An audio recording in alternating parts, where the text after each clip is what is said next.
Olá, família, sejam todos bem-vindos ao estudo diário das Escrituras. Hoje eu vou mandar um forte abraço para o meu amigo Adriano Pereira, do canal Meu Propósito. Ele faz vídeos sobre a conferência, né? O quadro que ele traz é Conferência Comentada. E ele traz no formato de uma entrevista, como se ele estivesse perguntando e lá a presidência da área, ou o apóstolo que ele está trazendo na conferência, estivesse respondendo para ele. Eu mesmo já peguei as aulas dele no YouTube. Gravei no celular, o gravador de voz, e aí eu colocava na caixinha de Bluetooth e ia para a aula no coro. E aí, lá no coro, eu faço a pergunta, que era a pergunta que ele estava fazendo, e como se eu estivesse falando com Elder Ballard, por exemplo. Elder Ballard, qual o seu sentimento sobre a oração? O que é oração? E aí eu coloco o áudio, né, na caixinha, aperto o play, e aí ele fica como se ele estivesse respondendo, como se ele estivesse na sala de aula.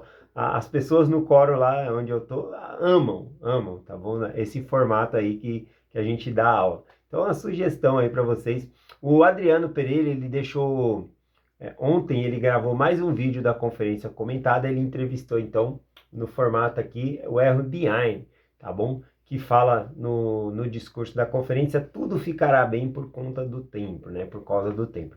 Então, é um excelente conteúdo aí, convido vocês a assistir. Vou deixar o link aí na descrição do meu vídeo. Entra lá no canal dele e dá uma olhada nos outros vídeos também que eu achei fantástico. Eu aprendo muito mais no formato que ele traz, tá bom? Vamos lá para o nosso estudo de hoje aqui.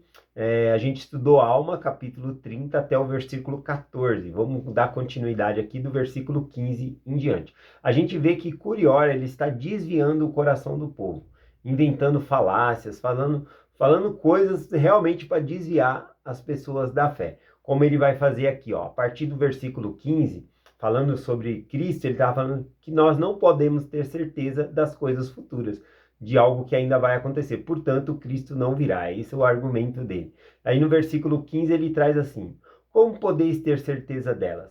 Eis que não podeis saber de coisas que não vedes. Não podeis, portanto, saber que haverá um Cristo. Olha aqui, ele fala, não pode haver um Cristo, né? Porque vocês não têm certeza dessas coisas.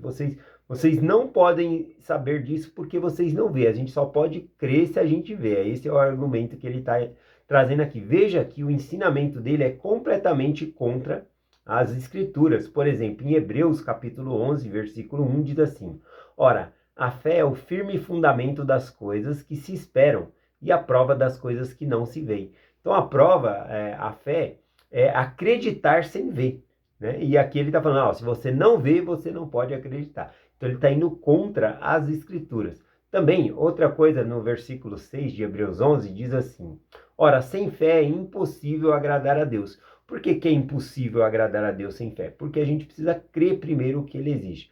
E crer na palavra dele, nas promessas que ele faz. Ele não precisa mostrar tudo o que ele tem para me dar. Eu tenho que crer. Desta maneira eu estou agradando a Deus, seguindo a ele por meio de minha fé. Eu escolhi seguir a ele. Então, sem fé é impossível agradar a Deus. Em Éter, também 12, versículo 6, Moroni, ele faz uma definição de fé que eu gosto bastante. Ele diz assim: e agora eu, Moroni, quisera falar algo a respeito dessas coisas, quisera mostrar ao mundo que fé são coisas que se esperam, mas não se veem. Portanto, não disputeis porque não vedes, porque não recebereis testemunho, senão depois da prova de vossa fé. Então veja que para receber um testemunho, primeiro a gente tem que exercer a fé. Não receberemos testemunho, senão depois da prova de nossa fé. O igualmente serve para milagre. Deus, ele não dá milagre fiado. Primeiro, a ordem natural é essa. Deus primeiro exige que nós tenhamos fé e aí os milagres acontecem. É assim que é a ordem natural. O Senhor pode, uma vez ou outra, pela sua misericórdia, interceder por nós, mas a ordem natural é essa. Primeiro temos que ter fé e depois os milagres acontecem na nossa vida, tá bom? Continuando aqui, o que Curió continua dizendo, ele diz assim, ó: olhai adiante e dizeis que vedes a remissão de vossos pecados, mas eis que isso é efeito de uma mente desvairada, e isso é transtorno de vossa mente, resultado das tradições de vossos pais, que vos induzem a acreditar em coisas que não são verdadeiras. E disse-lhe muitas outras coisas semelhantes, afirmando-lhe que não poderia haver expiação para os pecados dos homens. mas que o quinhão de cada homem nesta vida dependia de sua conduta. Portanto, cada homem prosperava segundo a sua aptidão, e cada homem conquistava segundo sua força. E nada que o homem fizesse seria crime. Então vamos lá, ele falou muitas coisas aqui nesse versículo 16. Ele falou que o quinhão de cada homem nessa vida depende da sua conduta. A conduta aqui não é conduta moral, né? A conduta aqui é o modo de agir, ou seja, o modo de viver, de proceder, da maneira que você... O quinhão é a recompensa, é a herança. Então, ele fala que cada um vai receber a sua parte de acordo com a sua conduta, de acordo com o que busca. É verdade que se nós nos esforçamos, a gente buscamos as coisas, a gente vai ganhar uma vida bem-sucedida, se a gente se esforça, faz uma faculdade, tudo. Mas observe que Curiora aqui, ele está tirando Deus de fora, como se Deus estivesse fora do controle. E nós devemos incluir Deus na nossa vida, tá bom? Podemos pensar só na vida financeira e esquecer de Deus. E é isso que ele está fazendo. Ele está falando que depende de cada um aqui, da conduta, do esforço de cada um. Também, ele falou aqui que cada homem prospera segundo sua aptidão. Aptidão é a disposição, né, que a pessoa tem ali, inata ou adquirida, ou seja, talentos que a pessoa tem, que nasce com esses talentos e desenvolve naturalmente, ou que a pessoa se esforça para conseguir. Então, que cada um conquista segundo a sua aptidão, segundo o seu talento, tá bom? Então, veja que ele vai tirando Deus da jogada aqui, né? É Deus que nos dá os nossos talentos. E aí ele fala que nada que o homem fizesse seria crime, olha só. Então, aí já fica jogo sujo, né? Você pode passar o outro para trás, ele está ensinando coisas completamente erradas aqui, né? Ou seja, quando ele fala que nada que o homem fizesse seria crime, também tira a conquista que nós podemos fazer, tirando o mérito do Senhor, o mérito de Deus. A gente vê várias vezes no livro de Mórmon ensinando o seguinte, por exemplo, aqui em 2 Nef 4:4 diz: pois o Senhor disse, se guardardes os meus mandamentos, prosperareis na terra. Então, à medida que vivemos o evangelho, guardamos os mandamentos, vamos prosperar na terra.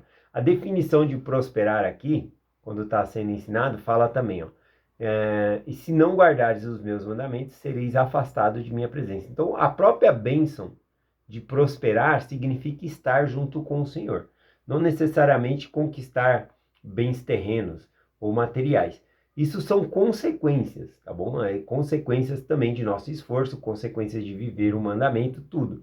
Mas aqui está falando especificamente sobre estar afastado do Senhor. Então, a recompensa que nós temos realmente é a presença do Senhor.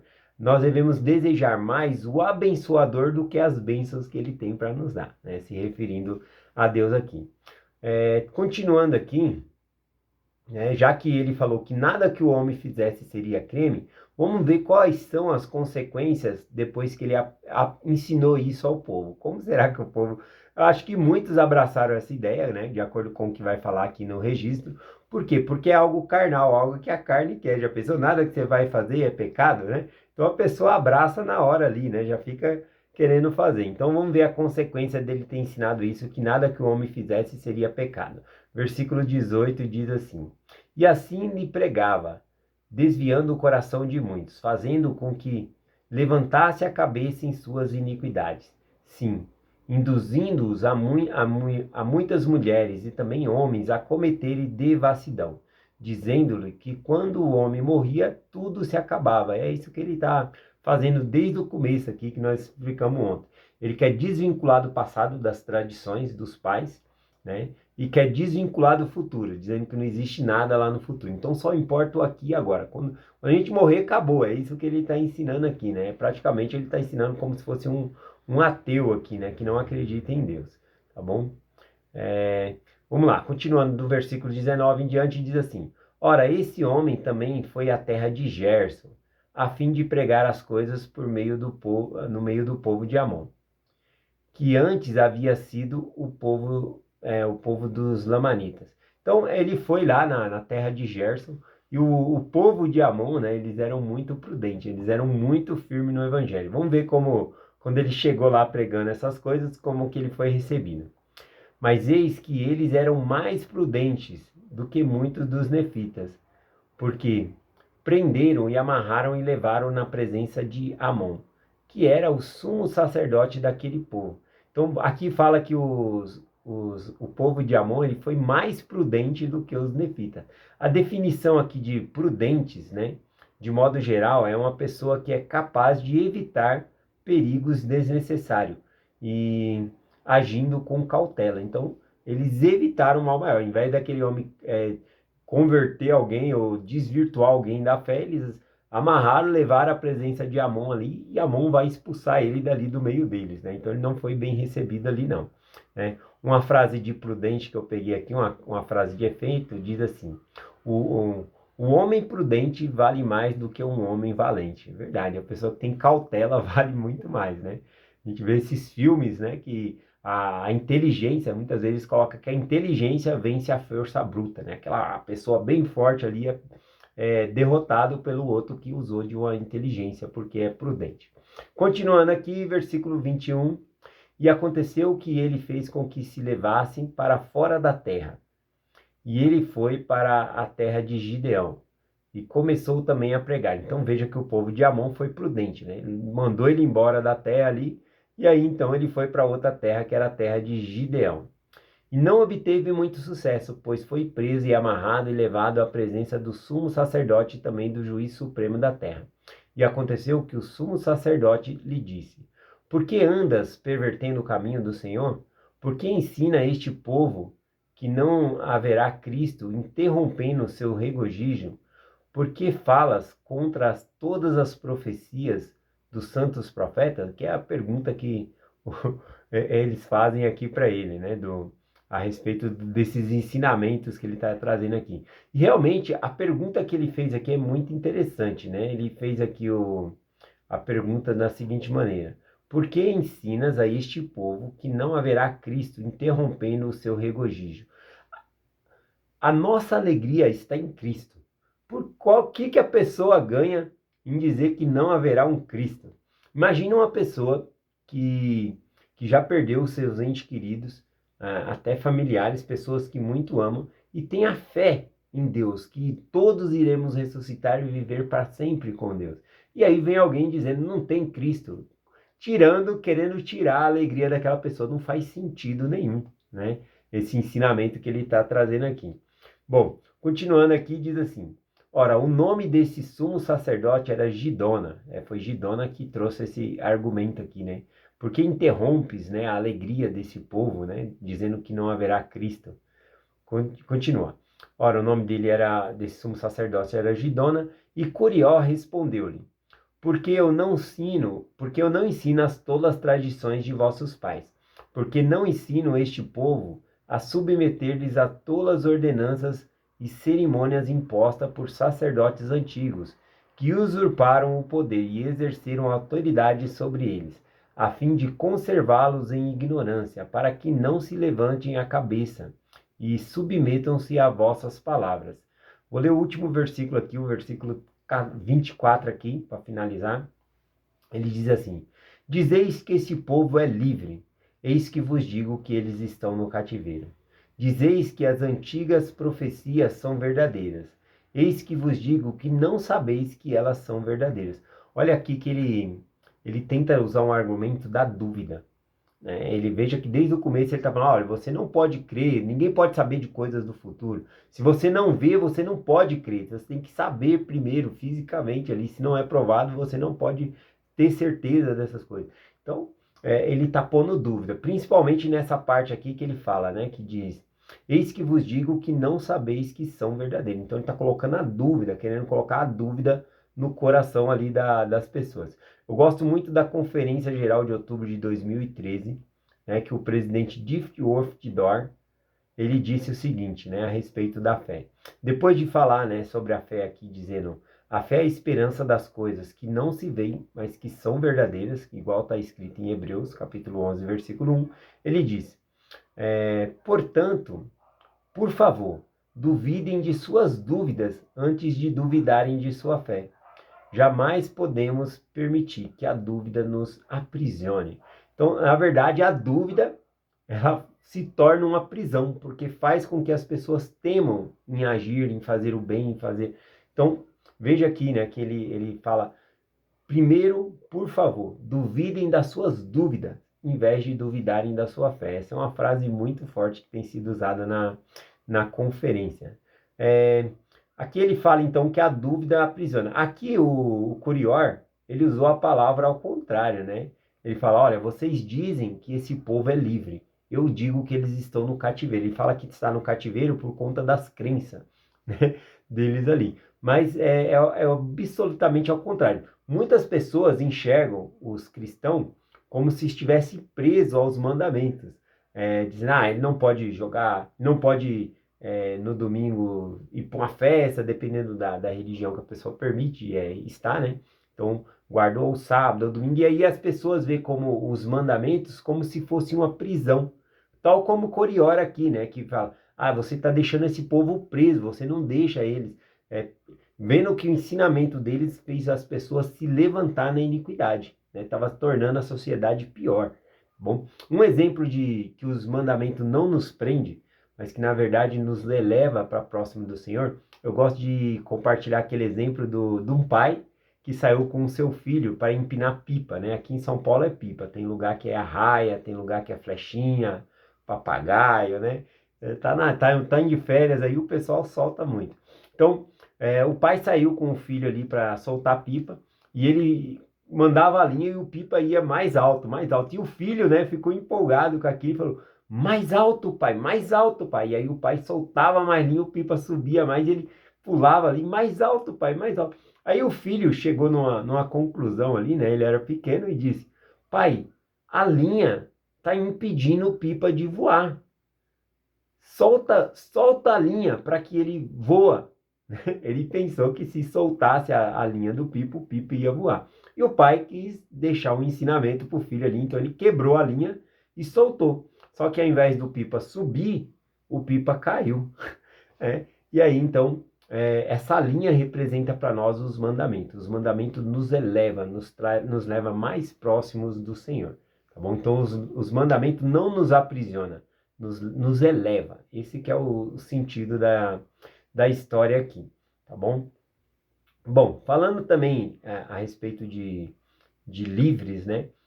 A pessoa pensa, eu sou livre para fazer o que quiser, mas a partir do momento que a pessoa usa o arbítrio dela para cair em um vício, ela já não é tão livre, né? Não sei se ainda existe esse cigarro, mas o nome era Free, em inglês significa livre, né? E aí a pessoa fumava, é free, tô livre. Não, a partir do momento que a pessoa viciar naquilo, nossa, ela deixa até de comprar um leite, de comprar alguma coisa para consumir aquele cigarro ali, porque ele está viciado.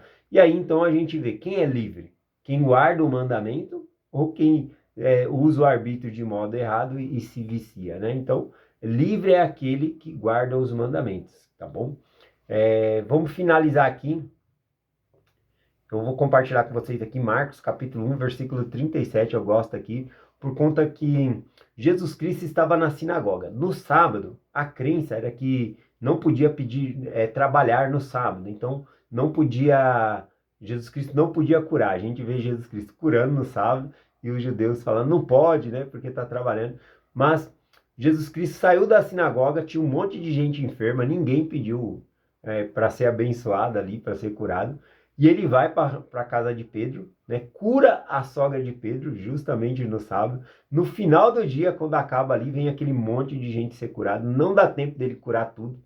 E depois ele sai e todos ficam buscando a ele, né? Aí em Marcos capítulo 1, versículo 37, diz assim, e achando-lhes, lhe disseram, todos te buscam. E ele disse, vamos até as aldeias vizinhas, para que eu ali também pregue, né, a palavra, porque para isso eu vim.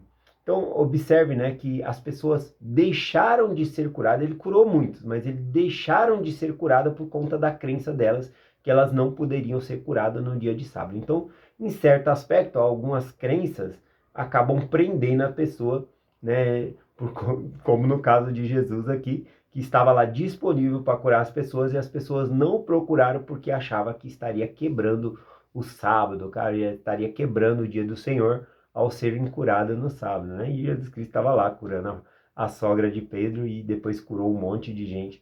Então, as crenças ali, a gente tem que observar isso também.